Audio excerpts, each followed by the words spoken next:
yeah, apart from a slightly bruised buttock, I'm all good and really loving being out here.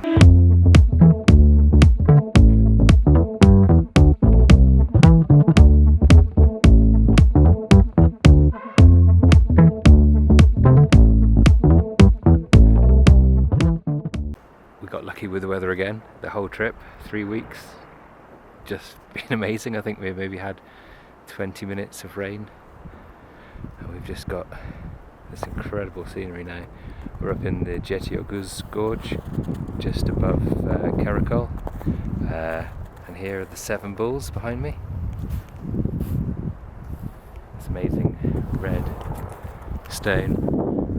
From Djety-Oguz you can do multi-day hikes up and come down either Altyn or Karakol Gorge. There's camping along the way up by a beautiful lake, or you can just drive up to this beautiful viewpoint and take in the scenery. And amazingly, even in winter, there's a coffee shack here, Coffee Peak, which is open. There's someone around, which I can't believe they'll get into double figures for visitors today, but I think I'll help them out by buying a coffee selflessly. But yeah, it's just stunning. Everywhere you look, it's just beautiful. So we're very lucky to be here. So I can report that's probably the best coffee I've had in Kyrgyzstan, and it's not just because of the incredible scenery as well. And another thing I like about this place is they actually have proper recycling here. They've separated it out,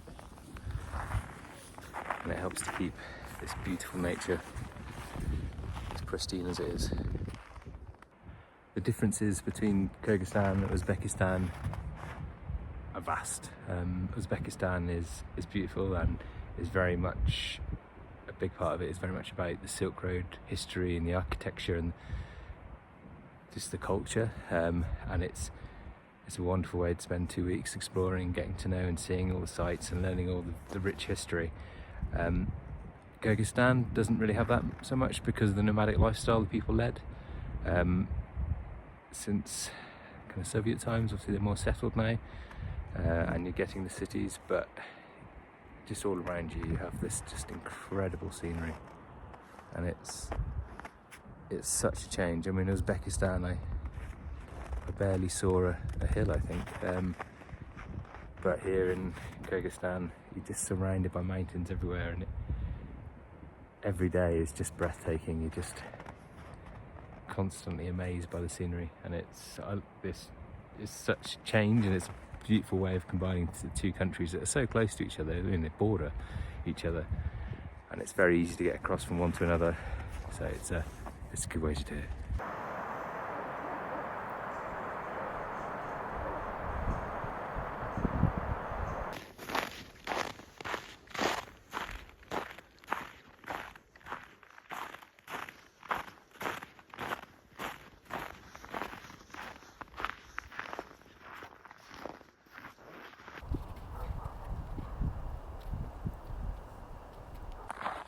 So before I came out on this trip, I was chatting to Giles in our marketing department, and he was saying to be honest with the videos. You know, not everything has to be rosy.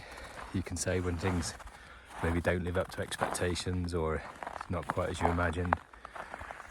And I've been trying, but up until now, I've kind of drawn a blank. I mean, I'd say the food's not amazing, but it's not bad by any means.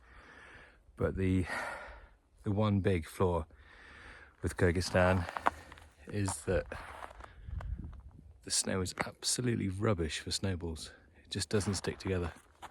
We've made it to Karkara. This is our last stop in Kyrgyzstan. Tomorrow we're crossing over the border, which is 50 metres that way, driving on to Almaty via Charing Canyon.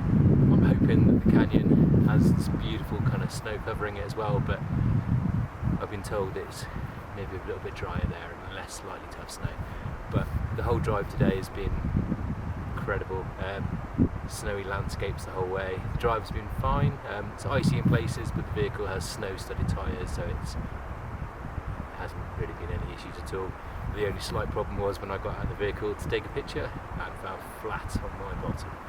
I think I got away with it, styled it out until the driver pointed out my phone was lying on the floor and I hadn't just stopped to tie my shoelaces.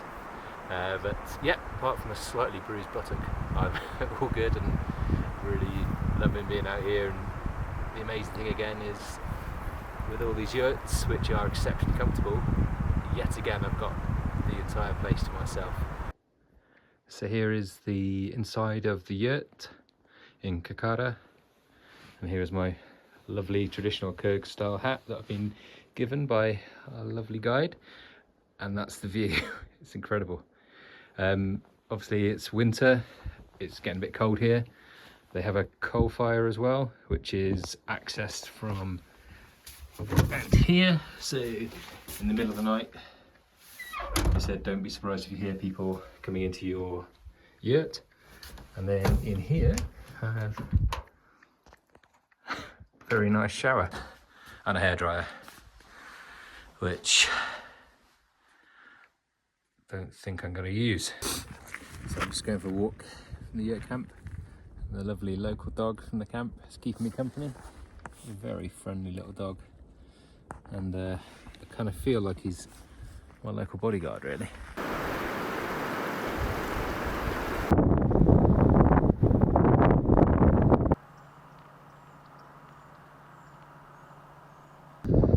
Something I didn't think about was finding out which was my yurt.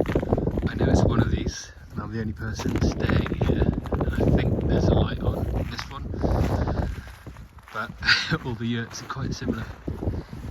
So I don't know if this is going to come out on camera, but it is just beautiful, the road. If you look at the back, the yurt camp, the stars. No. Oh, here we go. This is definitely mine. So this is my yurt camp.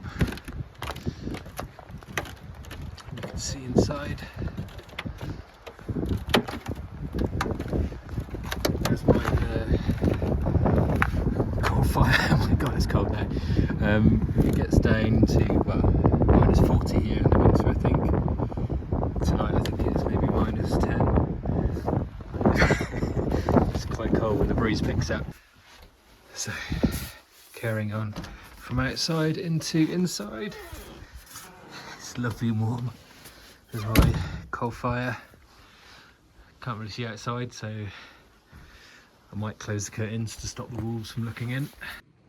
Evening.